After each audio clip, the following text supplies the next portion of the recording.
Our next panel, as I introduce them, is in many ways a continuation of the previous discussion about the economy, and it has been raised in terms of productivity, and one of the key factors that's been propping up our 27, might even be 28 years of continuous economic growth that Australia's enjoyed. It has been population growth, and it hasn't been productivity, sadly. So this panel is called The Population Debate. Is it time to tap the brakes or hit the accelerator?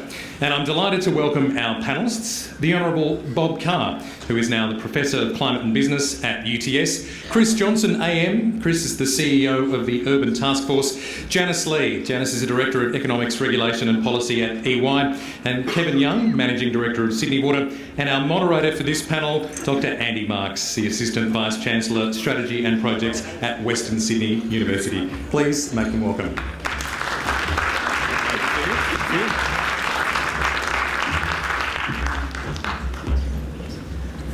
G'day everybody, isn't this going great? It's my second time at this event. I like to call it in here instead of out there because we're in it every day. And I've got to say Brownie's got to be congratulated for organising such an illustrious event, and I think that it's provocative in all the right ways, and hopefully this session will live up to the bill.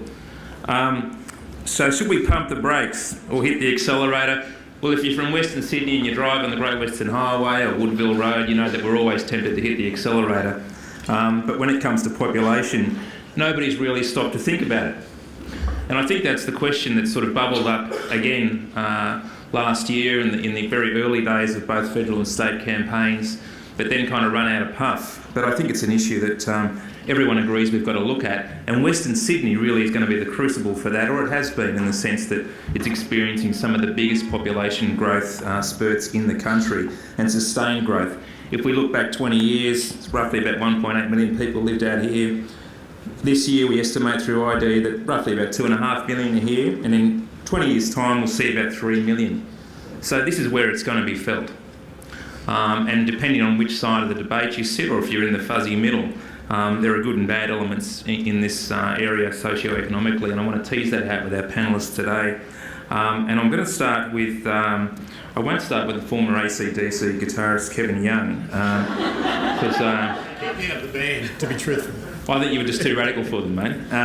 So I'm going to get to you a little later on. I want to start with our former Premier, the Honourable Bob Carr, and I want to talk about one of his favourite topics. And I looked at the US Census Bureau figures on population growth, just for something to do yesterday. And I found that 12 large metropolitan areas in the US in the past year are experiencing population decline. So things are going a little bit backwards for Pittsburgh and Memphis, and parts of Detroit and Buffalo and Milwaukee.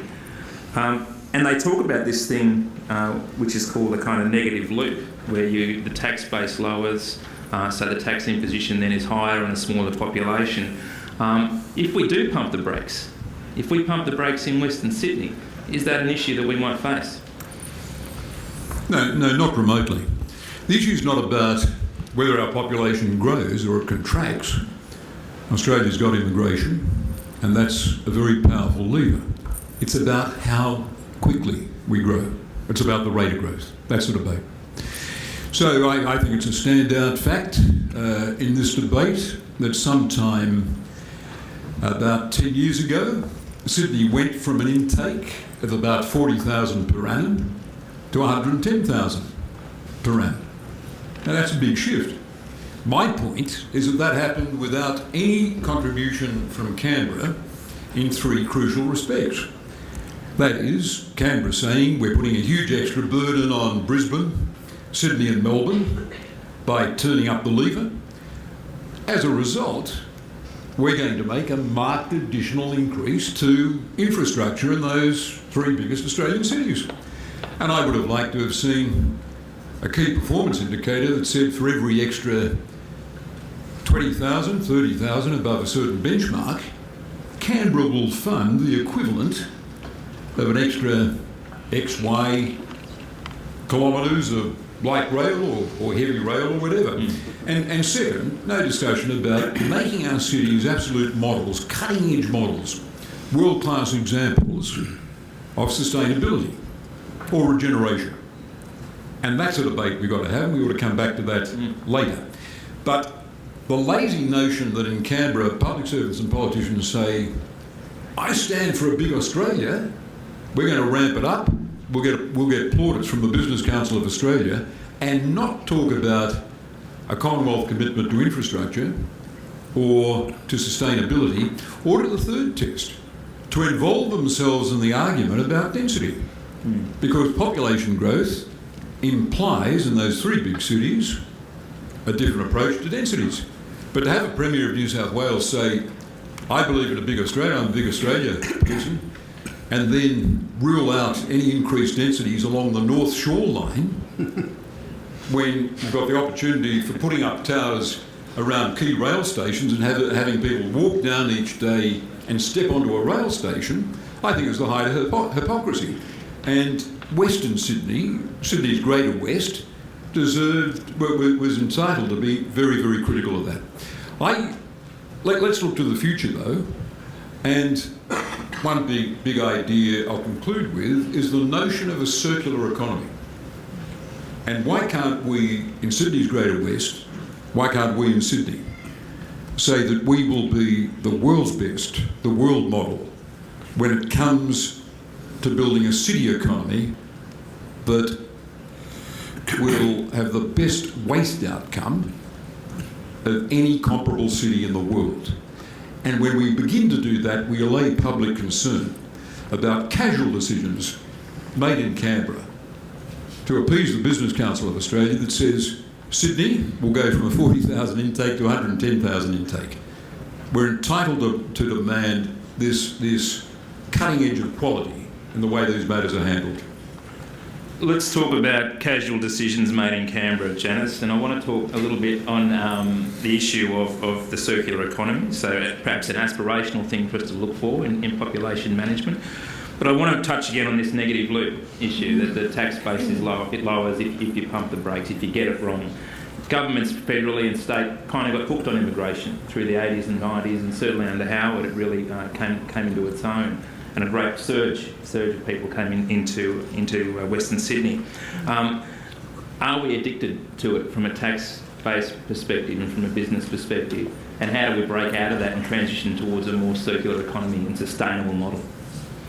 Yeah, it's a really good question. I think it goes to a slight misdirection in the question that governments have very few levers to manage growth, and immigration is this default lever that governments can play with. In fact, governments have many levers, and one of the things that I do a lot of in my job at EY is working with governments on long-term infrastructure planning, and there are many levers, and I think the sort of rate of growth is one of those dimensions that governments should be looking at. But the other is around the location of growth. Where does growth go? Is it being directed to places where that growth can be sustained, where there's capacity in infrastructure, where there's service capacity, where there's access to economic opportunity? And in those sorts of questions, governments have a lot more levers. And in my view, immigration is one, and it can be very focused or it can be very wide. But certainly the way that governments manage for growth is critical, and what I have seen in the sort of work we've done around transport, health and education is you don't want to plan for growth by just building more of the same, and I think Graham Loy talked about that as well. You're really moving from a volume to a value proposition, and that means actually changing the way you manage that, changing the way you service it, and really thinking about cleverer ways to manage density. So that leads me on to, I guess, a related question. We've seen in New Zealand the adoption of a wellbeing budget, and we've seen people globally starting to question trickle-down economics and the notion of growth. And I'm going to go on to you, Chris, and I want to ask about comments that you've made on record, I hope they're correct, about improved quality of life and quality of urban design and creating urban communities being key motivating things for you in the work that you do.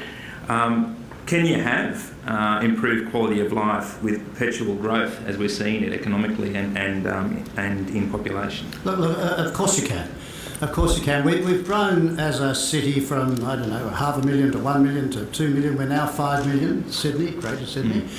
and on the current estimates heading to 8 million. 8 million is the size of London, New York, Paris, these big cities. But there's a fundamental shift. I think we've reached a tipping point where we can't sustain forever the spreading, low-rise suburban model. 5 million can almost squeeze it in, but from here on up we've got to have a new layer, a new paradigm to think it through. And I think, as Bob says, it's got to be driven by an infrastructure network that sustains how you move around the city.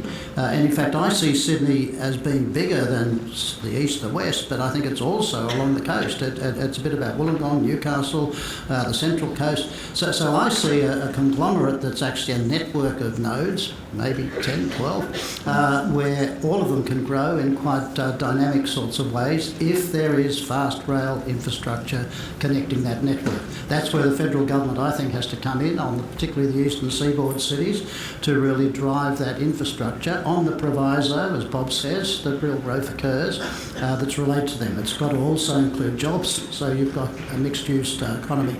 But I think the big shift that's actually happening, and I don't think there's enough talk about this, is a move. Well, I'll go back one step. There's an interesting Australian author called Rachel Botsman who's written about a shift in attitude from younger people, particularly from hyper-consumption.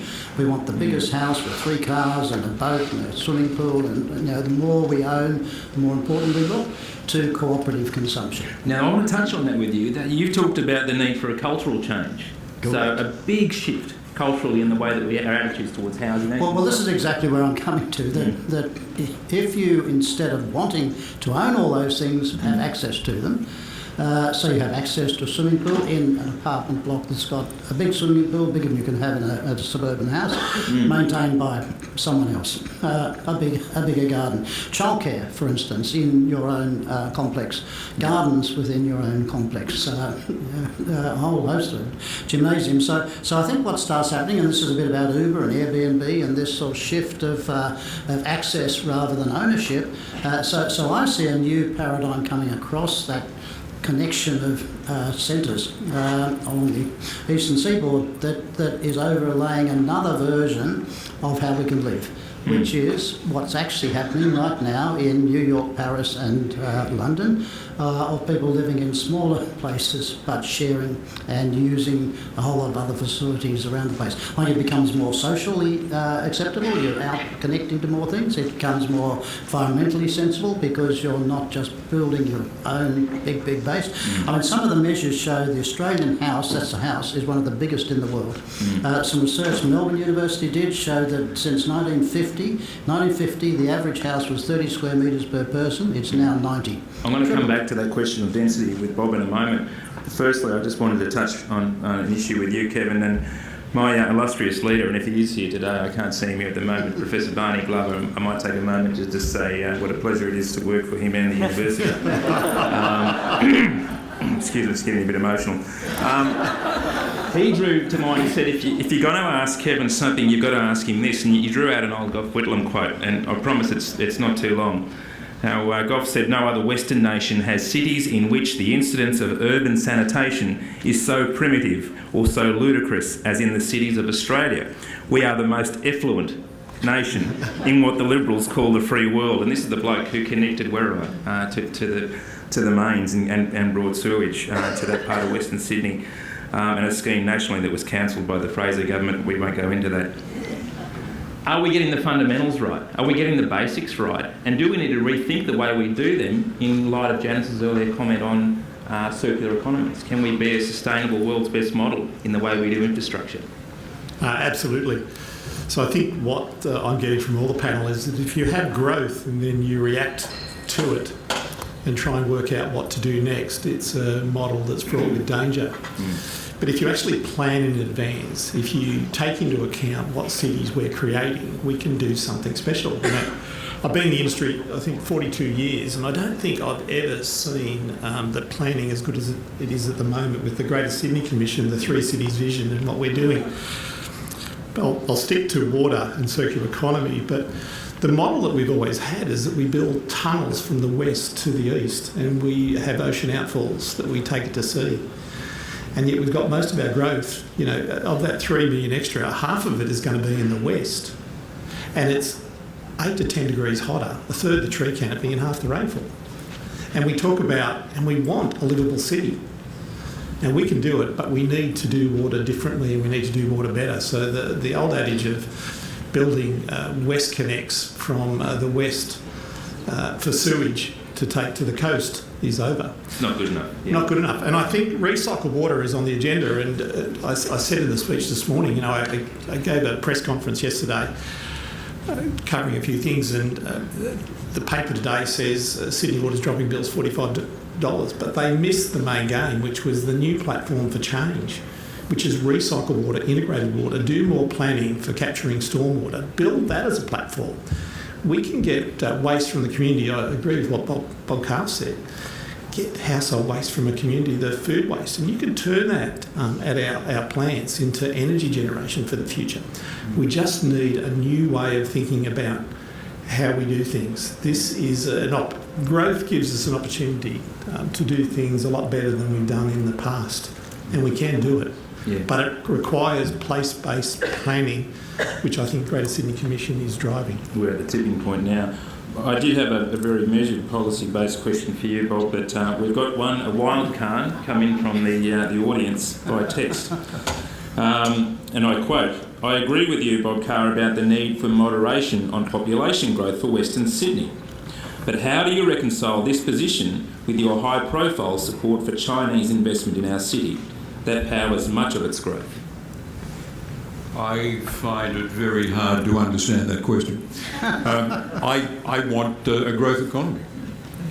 I want a growth economy. I want Sydney to attract investment, not just from China, it's not the biggest investor in the New South Wales economy, but from all around the world. But get used to investment from Asia, because the economic centre of gravity on our planet has shifted from North America, is shifting from North America and from Europe to Asia. How are we positioned? Not just China, but China, India and Southeast Asia. And our questioner better get used to it, because there will be nothing abnormal in the years ahead. The 200 years in which 18% of this planet's population, that is the population of North America and Europe, ran the world economy, is fading. And China, India, and a potential economic giant, Indonesia, which will have an economy bigger than ours, will drive a lot of growth through investment decisions in this part of the world. But this is just a reflection of the tectonic plates shifting. So whoever wrote that question will grow up fast. Our world is changing. Janice, this is a bit of a shift in the tone for us on the panel too, and I want to go to you about how we're positioned to engage with Asia on the basis of the shift that Bob's mentioned, and are we positioned effectively to manage that kind of growth, population-wise? I think you can look at our location and say yes. So I think Australia is an open market economy, and there are always concerns about investment by foreign government agencies, for example, but that sort of integration of capital flows into the Australian economy is the way we are, and I tend to agree the question is a little bit of an unusual one. So the notion that there's distortions in the housing market, for example, due to that level of investment, we shouldn't be troubled by it? Well, it goes again to the sort of levers that you work with, and there have previously been and still are restrictions on foreign investment in housing in Australia. But is that the lever you want to be relying heavily on to make sure that there's enough housing for population growth? I mean, there are others, and planning for density, planning reform, all of the other sorts of things that government can do to support housing development and social development within well-located areas. So picking up on that, so the changes that government can make, but also, Chris, touching again on your push for a cultural shift in the way we approach housing and downsizing effectively and looking at density in different ways, and that's a social-based change as well. You kept referring to the eastern seaboard. But do we need to look at models of decentralisation that we've struggled with over decades? Do we need to get people into different areas as well as different housing? Look, we can decentralise. I believe most people prefer to decentralise closer to the coast rather than inland. That doesn't mean it's a bad thing. So that's Newcastle, Wollongong. Correct. Yeah. Gosford, etc. And they're incredible opportunities, and fast train connection that join that up would be just staggering. I mean, if you think of Holland, for instance, and Rotterdam and The Hague and Amsterdam and the Schiphol Airport, they're connected by fast trains and they act as one economy, bouncing along. We've got the same potential. I think, to actually occur. But it can also, of course, go back into Goulburn, back into the Moss Vale and Barrel sort of areas and things as well. So I think we need to increasingly see cities as networks rather than just single places. And I think this is what the 3 cities is starting to do for Sydney. I think it can actually go a bit bigger, but it is fundamentally underpinned, as the government is doing at the moment, by fast rail and public transport. If people can then live in next to that fast rail, get to jobs easily, if they can get all the amenities they need, if they share more rather than having to own more, I think it's a good thing. The other thing that happens as part of this, and the Heart Foundation is quite strong on this, is people walk a lot more. So if you're in a walkable community where it's just not worth going and get into a car to go and pick up something, that's good for health. Why are government still building roads then if they're all about walkability and livability? We're in a transition phase. I'll park that one to use the driving analogy. Andy, I might come in on that yes, too. please. Just I've been talking about the West in a livable city and what we can do with more recycling, but I want to tell you if we keep building the same subdivisions where the house takes up the entire block and there's no backyard and no front yard, got drone footage of that, and I rarely see kids in the street. Like when I was growing up, kids would be there or in the park or wherever.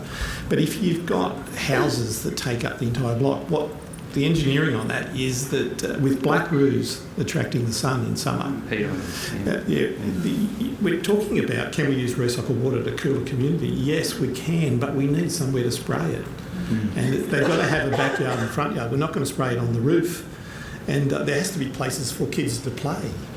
And, we have, if you just have that impervious area in the street, we can design for that, but we're going to have massive stormwater systems because of the runoff of the area instead of what we all want, which is natural systems and lagoons and bikeways and walkways for Quick comment on this. I think we need a green city. We need trees, landscape, soft areas that both clean the air and sort out the water.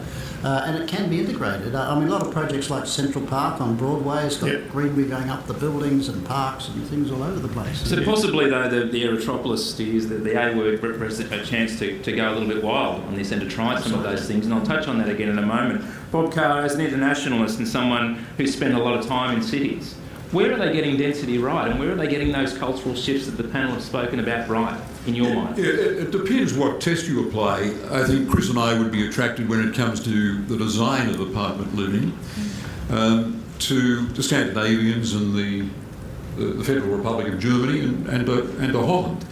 And what we did when I was government and you were government architect, in lifting the quality of design, ending an outrageous situation where a developer could have a draftsman in his office design the multi-floor apartment block and submit it to a council without engaging an architect. They ended with the state environmental planning policy that you drafted and I got gazetted. 65. So I rather suspect that it's time to revisit that. And I'd like to be assured that there is no other jurisdiction in the world doing it better than we are.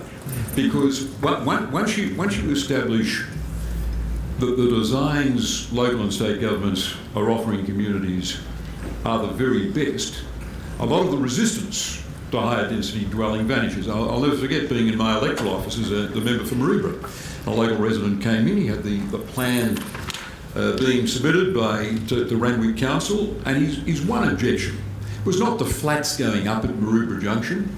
After all, it was on Anzac Parade on a bus route. his objection was to the fact that there was car parking at street level, the entrance to a car park at street level, which was simply bad design. And if that design was modified, his objections went. And it was a very sensible approach, accepting the inevitability of higher density dwelling at a node like Maroubra Junction, but saying, I live here, I want decent design. Is there a in my community. mischaracterisation of community attitudes in your mind, in the electorate, as to how they view density? Is it being misrepresented politically? No, I think people are very, very intelligent. I'll never forget touring about this. I mean, let's not underestimate the intelligence of ordinary citizens. I remember touring a call centre in Botany, and everyone I met, I asked them where they lived. Everyone just about everyone there lived in an apartment somewhere in the Maroubra, Kingsford area, which was comfortably close to their work in that Randwick Botany industrial zone. Now that's intelligent, people can accept it. Right now, though, only spitting distance from that site, you've got a vast cluster of towers going in former industrial land at Pagewood, the old Pagewood, WD and H.O. Wills, and before that General Motors site. Now, the last time I checked, there's going to be a population of 10,000 there. And local government had no control of it. But Sydney's light rail, which none of us who lived in the region, in the area, wanted, we didn't want it. We didn't want it. We were satisfied with the bus service we'd had there for generations. The light rail, now costing $5 billion, is going to stop 3 kilometres and 2 suburbs removed from this cluster of countless towers. I can't get a reliable count on how many towers, but I think the population at last count was something like 10,000. Now, these are being approved now. It's being approved now. It's not ancient history. These towers are being ticked off now. But the light rail that should have gone, instead of being retrofitted to an existing suburb, should have been installed in one of the developing suburbs on the fringe of Sydney's Greater West, is going to stop 2 suburbs removed from this great concentration of population. Now that's not ancient history. That's planning that's taking place now, and we've got to lift our game. That should have been done a whole lot better. Possibly some parallels with a certain broadband network, but I won't go there. That's for another panel. And Western Sydney, my God, I had to stand out in the balcony to get reception. Anyway, I'm going to hop right down the other end of the panel whilst we're on infrastructure. And we've talked about, and Bob's mentioned, lifting the quality of design. And I think potentially Western Sydney has to do one better in that regard than the rest of Sydney. How are we lifting the quality of design in your area? What are we doing that's special and world's best? I'm sure there's plenty of stuff you can talk about. So we are reaching out. We're looking at what's best throughout the world and what's being done. What we are seeing is more integrated design, stormwater capture, and using modules so you can build as the community grows. The old way of building a big tunnel, you'd invest $5-10 billion, then you wait for the population to catch up. The future is you can build these new facilities and you can do it as a module that is going to last 2 or 3 years, and if it slows down, you can slow down, putting the next module in. That's the secret. It's more of an adaptable. The other thing that I said yesterday that hasn't been picked up, the old world was we'd say we're building wastewater treatment plants. So that's how people think. We're building wastewater. What I said yesterday is we're building 2 new water factories. Water factories that can produce water of excellent quality, but will be used, we're saying for non-drinking water purposes. I don't want to know what goes on in there. I'm thinking it's a bit like the Willy Wonka variety. It's good. But I will make the point that around the world, there's 40 cities in America. London's just announced that they're putting in a recycled water plant to treat it to drinking water and put it back into their major reservoir. That Los Angeles have said this is our future. So, again, on the question of quality, and this is really one for you, Chris and Janice. Is there an investment appetite in changes in the quality of housing infrastructure and built form, given all the dramas that we've seen recently at Olympic Park and at Mascot? Has public confidence taken a hit, and has investor confidence taken a hit in those dense models of housing? I'll dive in first. Look, obviously it's not a positive thing in the slightest, and we've got to get those things right. We've got to get the whole approach working well. I think they're just picking up a little bit on Kevin's comments about doing it well in Western Sydney. Seems to me one of the big issues is about trees and greenery and shade. I think our gum trees are amazing. They grow to 25, 30 metres high. If we took the Barcelona, Paris model that Bob's well aware of the 6-storey, 8-storey sort of buildings, and had trees that actually picked up the height of that and gave shade around the place. Good example is Victoria Park on the other side of Sydney towards the airport, where in fact the trees are put in the middle of the road. The road goes down, all the water is collected and gives enough water. Trees then spread out and you get a relationship between the green canopy of the trees and the heights of the buildings, and gives a scale that is very comfortable. They're the sort of things I think that we need to evolve across Western Sydney, that come from how we manage water, how we manage heat, how we manage shade, how we get greenery into our environment as well. And they're generational things too, they take time, don't they? Janice, just on that question, is there an investment appetite for that new, more dense model of development in Western Sydney? I know that they always want to be towards the seaboard. Yeah, I would say so. I think you can look at the current market now and the big uptick in the last few years around housing approvals and where the market has gone. And I think what I can see, there's a cultural shift implied by that, where young families used to not live in apartments and now they do, and they quite happily do, and they do that when they have access to a really good school and they have great parks around them and they have the green infrastructure or the blue grid sort of close by. Can you do it where there isn't transport access though? Like I'm thinking areas with double-digit population growth, like Camden, like Campbelltown, where they haven't heard a train whistle in eons. Can you do it there in those places? I think you can, but you need to, and I think maybe Chris mentioned this, you need to, or maybe it was Kevin, you need to get in early, don't you? Yeah. And you want to see planning happen before, so some consideration to that leading infrastructure. But I think, to the point around, can we sustain a denser housing model? I think we absolutely can. And we did some work which was sort of in the papers in the last few months, but it was looking at sort of underutilisation across the existing housing stock in Sydney. And really what we identified based on census data was that there are between 600,000 and 1.5 million unused rooms every night. And what that shows is that actually there's some low-hanging fruit there about sort of stickiness in the housing market and the ability for downsizing to happen quite easily. And it would actually be quite a significant benefit to the economy. So people are prepared to look at new ways. Yeah, I think so. Yeah. I'm going to finish with you, Bob, and then I'm going to go to a quick question from the audience. And we haven't had a population policy really in this country, at least not since the regressive ones around White Australia. Is it time that we released and prepared a very big policy manifesto in consultation? Is it an issue we should address directly, or should we address it from the sides through infrastructure and other measures? No, I think a group like this could sketch in the essential outline of an Australian population policy. And it wouldn't settle on a net intake number, but it would provide a range, and then, most importantly, provide a set of benchmarks. And those benchmarks would be measures, for example, of water recycling, water reuse, measures related to how we're going with diffuse source air pollution, key measures of our capacity to rejuvenate, sustain our urban environment. And then infrastructure. The Commonwealth Government's saying, well, if we move immigration up to this level, where Sydney and Melbourne are struggling to cope with 100,000 new arrivals each year, there'll be a Commonwealth commitment that will be equivalent to X kilometres of additional heavy rail or light rail or bus-only freeway. And the Commonwealth document would have to talk candidly about increased densities, which the Commonwealth has never done.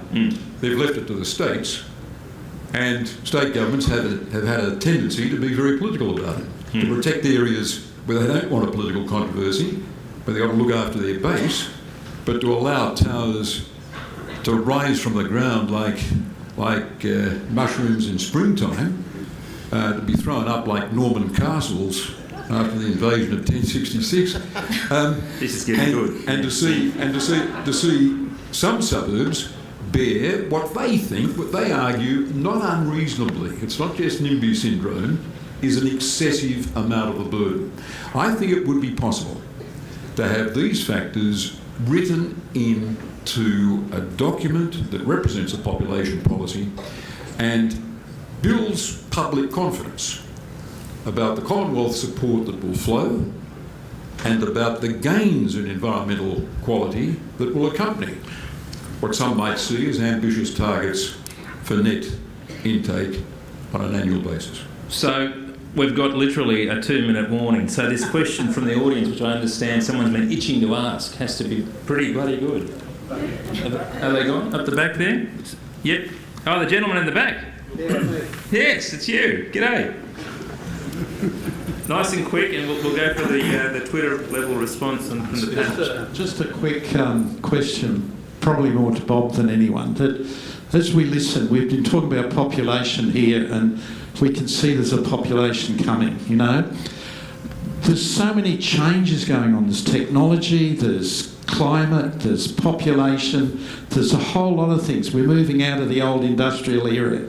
Can a democracy cope with such change that we seem to be having a perfect storm of this change approaching us? How does a democracy deal with so much change in so short a time?